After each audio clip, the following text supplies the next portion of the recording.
Assalamualaikum warahmatullahi wabarakatuh. Waalaikumsalam warahmatullahi wabarakatuh. Kajian dalam majelis ini sekiranya kita membahas silsilah Nabi Muhammad, itu akan merupakan pengetahuan bagi kami. Karena kami sering mendengar bahwa Bapak Ibu Nabi Muhammad kafir dan akan masuk neraka. Kalau sekiranya Mbah Atung mau menjabarkan, maka kami sangat berterima kasih dan bisa menjadi kajian pokok pada majelisan ini. Monggo Mbah. Bismillahirrahmanirrahim. Allahumma sholli ala Muhammad wa ali Muhammad. Sekiranya kita masih diberi kesehatan dan kesempatan untuk menerima pengetahuan, maka wajib kita mensyukuri nikmat yang telah diberikan Allah Subhanahu wa taala kepada kita semua. Puja dan puji hanya miliknya. Mari kita ucapkan hamdalah. Alhamdulillahi rabbil alamin. Nah, dalam kesempatan ini kami ingin memaparkan sejarah yang berkaitan dengan nasab baginda Nabi Muhammad SAW. Sesuai yang dipertanyakan pertanyaan tadi. Nah, untuk referensinya kami mengambil dari kitab Sirah Nabawiyah, silsilah nasab dari Nabi Muhammad SAW hingga Nabi Adam alaihissalam. Nabi yang sering disebut khairu khalqi atau makhluk yang terbaik, dan Sayyidul Anbiya wal Mursalin, pemimpin para nabi dan rasul, memiliki nasab yang luar biasa sucinya. Nasabnya dipenuhi orang-orang termulia dari generasinya. Tidak ada satupun darinya yang berperilaku tercela. Karena itu, umat Islam harus mengetahui nasab Rasulullah SAW secara terperinci. Dalam kitab Sirah Nabawiyah, karya Imam Ibnu Hisham, menulis nasab Rasulullah SAW sebagai berikut. Kami langsung ingin menerjemahkan saja ya. Ini adalah kitab Sirah Rasulullah SAW. Dia adalah Muhammad bin Abdullah bin Abdul Muthalib. Nama asli Abdul Muthalib adalah Syaibah bin Hasim. Nama asli Hasim adalah Umar bin Abdul Manaf. Nama asli Abdul Manaf adalah Muhirah bin Qusay bin Kilab bin Murrah bin Ka'ab bin Lu'ay bin Khalib bin Fikhr bin Malik bin Nador bin Kinanah bin Kuzaimah bin Mutrikah. Nama asli Mutrikah adalah Amr bin Ilyas bin Mundor bin Nizar bin Ma'ad bin Adnan bin Udda.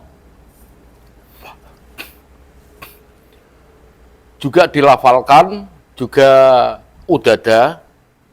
Udada bin Muqawim bin Nakhur bin Tairah bin Ya'ruba bin Yasjuba bin Nabat bin Ismail bin Ibrahim Khalilur Rahman bin Tarikh bin Nakhur bin Saruk bin Ra'u bin Falik bin Aibar bin Saleh bin Arfahsad bin Sam bin Nuh bin Lama bin Mattu Salak bin Akhnuh. Nah, Akhnuh ini adalah Nabi Idris itu. Nabi Idris ini dari Bani Adam pertama yang dianugerahi kenabian. Nabi Idris bin Yarod bin Malazil bin Koinan bin Yanis bin Ses bin Adam alaihissalam. Ibnu Hisam memang menyebutkan nasab Rasulullah secara lengkap dari Abdullah sampai Nabi Adam. Tapi para ulama dan ahli sejarah sendiri berbeda pendapat perihal nasab Rasulullah Shallallahu Alaihi Wasallam di atas Adnan. Nasab Rasulullah yang disepakati para ulama hanya nasab dari Abdullah sampai Adnan. Sedangkan nasab dari Adnan ke atas, para ulama berbeda pendapat. Contohnya, Syekh Dr. Muhammad Said Ramadan Al-Buti mengomentari hal ini dengan mengatakan, adapun nasab Rasulullah di atas Adnan, para ulama berbeda pendapat, tidak ada yang bisa dianggap paling sahih.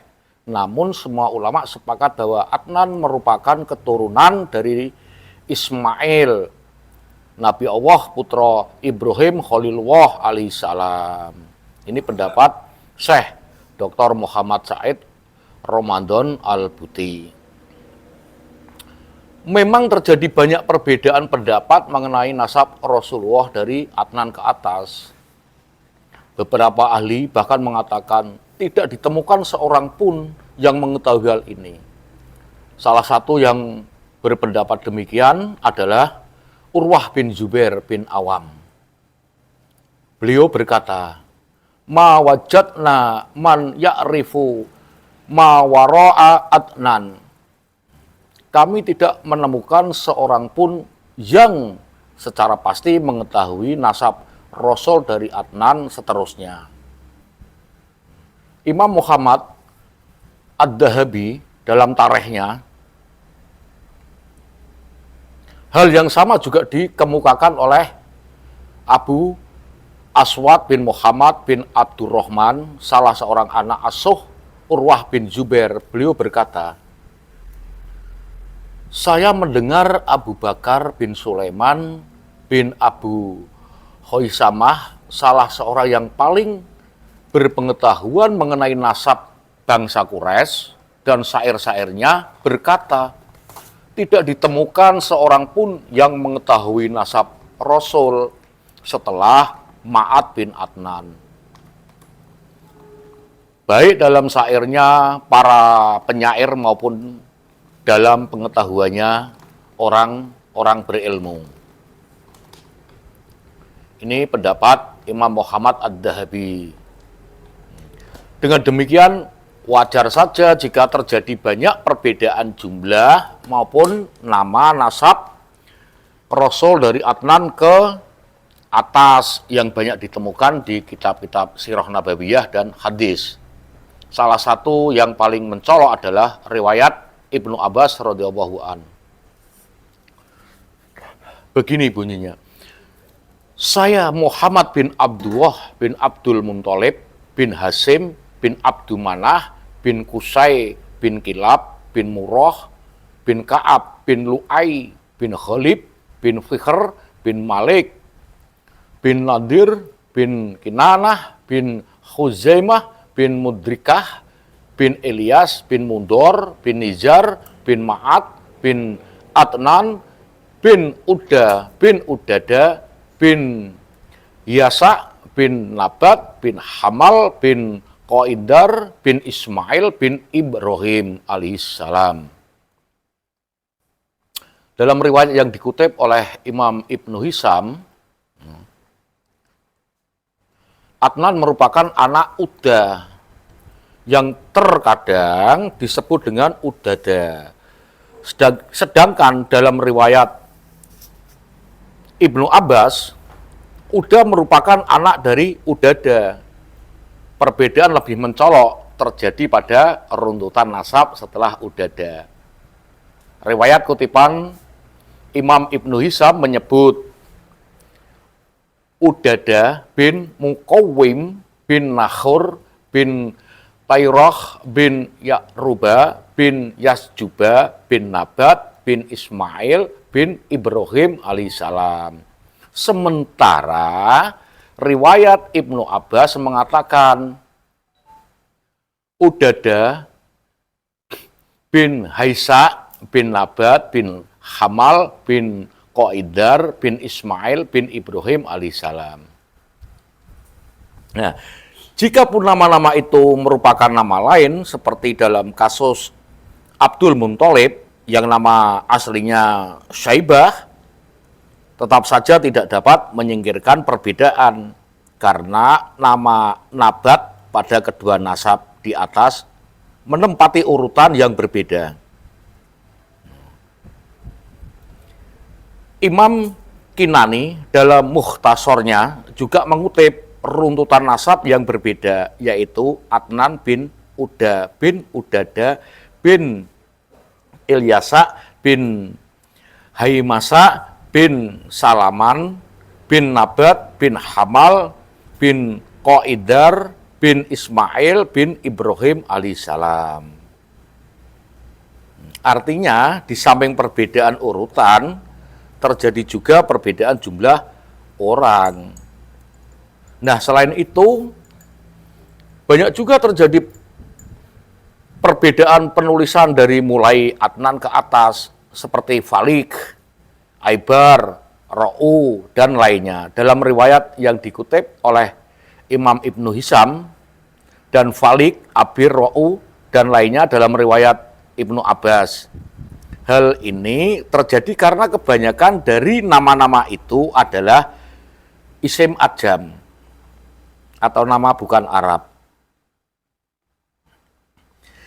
Imam Ibnu Sa'ad berkata, sisa nama-nama ini adalah nama-nama ajam atau non-Arab. Sebagainya tidak mungkin ditulis dengan tepat kecuali dengan cara memperkirakannya. Nah, dalam Sirah Nabawiyah karya Ibnu Hisam sendiri terdapat riwayat lain yang memiliki cara penulisan berbeda dengan yang pertama. Salah satunya riwayat Qatadah bin Dima'ah. Begini bunyinya. Ismail bin Ibrahim Khalilur Rahman bin Tareh. Beliau adalah Azhar bin Nakhur bin Asrukh bin Arhuk bin Falik bin Abir bin Saleh bin Arfakhsad bin Sam bin Nuh bin Lama bin Matusalah bin Anuh bin Yarot bin Mahlail bin Qazin bin Anus bin Ses bin Adam alaihissalam.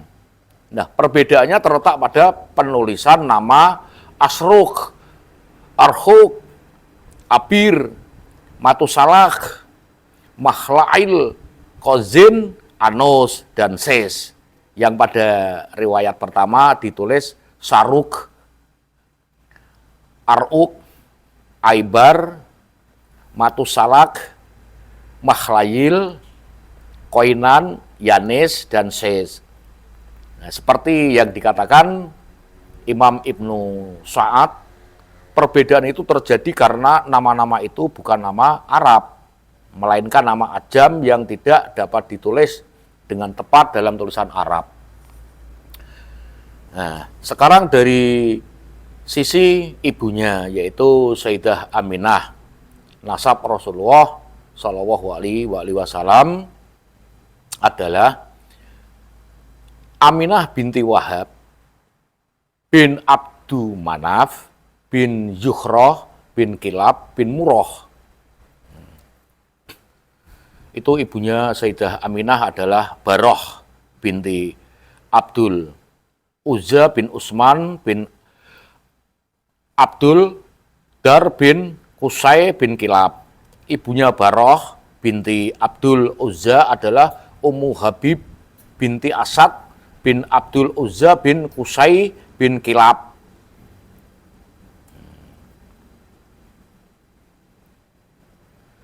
Nasab Sayyidah Aminah bertemu dengan nasab Sayyid Abdullah, ayah Rasulullah Shallallahu Alaihi Wasallam, di dalam kilap, di nama kilap. Begitupun dengan Ibu Sayyidah Aminah, semuanya bermuara pada satu sumber, yaitu Nabi Ismail alaihissalam. Setelah keterangan-keterangan di atas, sebuah hadis di bawah ini kiranya tepat menjadi penutup. Sesungguhnya Allah memilih Kinanah dari keturunan Ismail, memilih Quraisy dari keturunan Kinanah, memilih Hasyim dari keturunan Quraisy, dan memilihku dari keturunan Bani Hasyim. Hadis riwayat Imam Muslim. Wallahu a'lam bishawab. Tetapi yang jelas bahwa Rasulullah Shallallahu Alaihi Wasallam itu nasabnya sampai Nabi Ibrahim alaihissalam, dan usulihimnya itu orang-orang yang mempunyai karakter yang kuat. Mata rantainya dari Nabi Ibrahim alaihissalam melalui Nabi Ibrahim alaihissalam mempunyai anak itu dua, namanya Ismail dan Ishak. Dan dari keturunan Ismail sampai Rasulullah Shallallahu Alaihi Wasallam ini orangnya orang-orang pilihan, orang-orang yang mempunyai kompeten, konsekuen, disiplin dalam memegang amanah. Jadi tidak ada artinya silsilah Rasul atau usulihimnya Rasul sampai ke Nabi Ismail. Ini orang-orang yang tercela. Apalagi dikafirkan, ini kan tidak mungkin. Ya memang banyak mendengar. Ada sebagian orang, tapi tidak banyak sih. Ada sebagian orang-orang mengatakan bahwa Bapak Ibu Nabi itu kafir, tempatnya ke neraka. Ini sangat tidak rasional.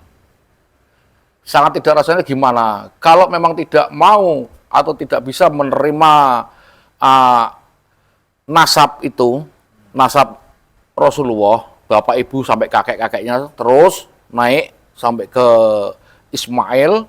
Kalau tidak bisa, kita memakai standar logika bahwa Rasulullah Shallallahu Alaihi Wasallam itu manusia agung, manusia yang terpilih, manusia yang sangat mulia. Dari lahirnya saja itu sudah maksum, suci.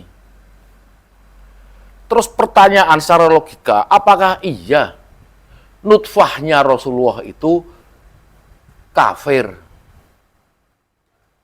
Terus rahim yang mengandung Rasulullah itu kafir. Ini kan tidak bisa diterima oleh logika. Karena apa? Karena begitu begitu sucinya Rasulullah itu. Tidak mungkin wadahnya itu kotor. Tidak mungkin benihnya kotor. Itu tertolak dengan logika. Ibarat air yang suci, itu pasti wadahnya, kalau sekarang bisa saya ibaratkan air aqua, air mineral ya, itu kan tempatnya, apa namanya, galon ya, itu bersih. Dia ditaruh ke botol, ya botolnya harus bersih. Terus ditaruh kemana saja tetap bersih, sampai ke gelas pun bersih. Karena isinya bersih. Lah Rasul itu isi yang begitu sucinya, masa sih wadahnya kotor? Ini kan tidak masuk logika. Nah, kalau ada orang mengatakan bahwa bapak ibunya Rasulullah itu dalam keadaan kafir karena belum kesampaian Nabi, ini orang belum memahami sejarah yang sesungguhnya. Lah, tidak ada kekosongan kepemimpinan dunia ini. Aku pernah mengkaji sejarah kakek Rasulullah SAW, Abdul Muthalib. Dia penjaga Ka'bah. Bahkan ceritanya Ka'bah itu mau dihancurkan oleh pasukan Raja siapa? Abraham. Lah, itu pasukan gajah itu loh ya. Itu bagaimana sikap Abdul Muthalib? Dia berdoa, ya Allah, rumah ini rumahmu. Kalau engkau membiarkan, maka akan hancur. Kami ini tidak mempunyai daya dan kekuatan, kecuali engkau yang maha dahsyat. Maka engkaulah yang menjaganya. Dan itu ceritanya kan pasukan gajah itu kan dihancurkan oleh burung ababil kan ya. Itu ceritanya kan begitu. Akhirnya kan selamat itu Ka'bah itu. Apakah kakeknya, datoknya Rasulullah ini dianggap kafir? Abdul Muthalib.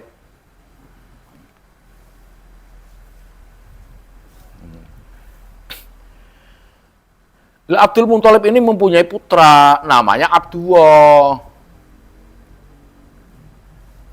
Abdullah ini bapaknya Rasulullah SAW. Abdullah terkenal. Dia seorang lelaki yang tampan rupawan, seorang yang derma, seorang yang pemaaf, wajahnya berseri-seri. Ketika Said Abdullah ini tiada, maka lingkungan masyarakat Arab sana sangat terpukul, kehilangan.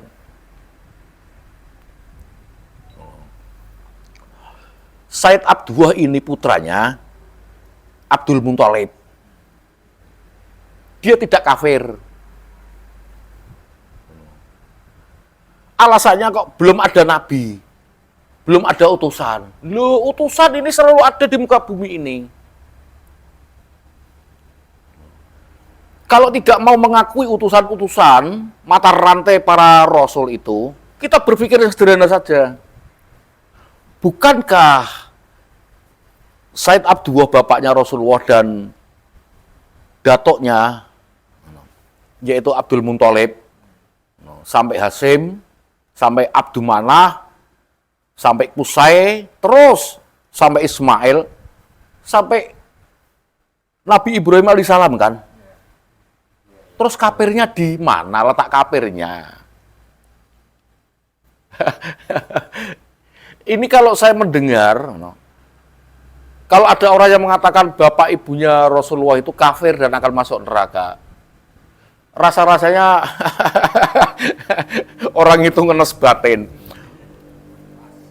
Ngopi ini kurang kental. Tulane kurang ada. Koncone kurang akeh. Meleke kurang bengi.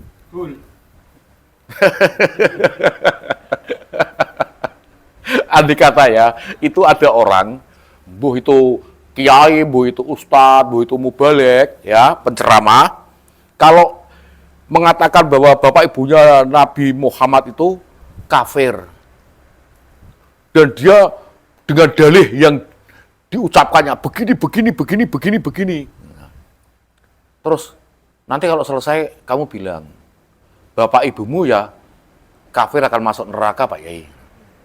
Marah enggak dia? Wah, marah. Marah sekali. Marah. Padahal, siapa yang menjamin ustadz-ustadz, kiai-kiai itu maksum? Enggak ada kan? Enggak ada. Bapak ibunya dikatakan kafir masuk neraka, dia marah kok. Ini bapak ibunya nabi pilihan. Sayyidul Anbiya wal Mursalin. Masa wadahnya kotor. Insan kami. Insan kamil. Kan lucu kan begitu ya. Ya. Maka kita berpikir yang positif. Bahwa bapak ibunya Nabi itu tidak kafir. Tidak mungkin. Bahkan menolak 100% kalau ada orang mengatakan kafir. Dia juga memakai dalil nanti. Lah dalil itu dalil asli apa dalil palsu kok. Lah kita juga punya dalil ya. Bahkan dalil kita yang apa namanya? Yang kuat dalil aklinya. Tidak mungkin. Kita sama-sama tidak kesampaian, no. Juga sama-sama membaca sejarah ya. No, tetapi kan logika kita kan berjalan. Masa sih orang yang membungkus manusia yang suci kotor? Tidak mungkin. Ya kan tidak mungkin, kan begitu. Lah inilah jawaban bahwa Bapak Ibu Nabi tidak kafir, juga tidak masuk neraka. Kalau ada orang mengatakan masuk neraka itu berkhayal, imajinasinya kebablasan, kayak sudah tahu dia. Begitu. Ibarat banyu aqua nek wadai kotor rak payu rak ngenal. Iya, jelasnya begitu. Bener ta Ya. sih. Ya, mungkin nanti dilanjut pembahasan yang lain lagi. Matur nuwun ya.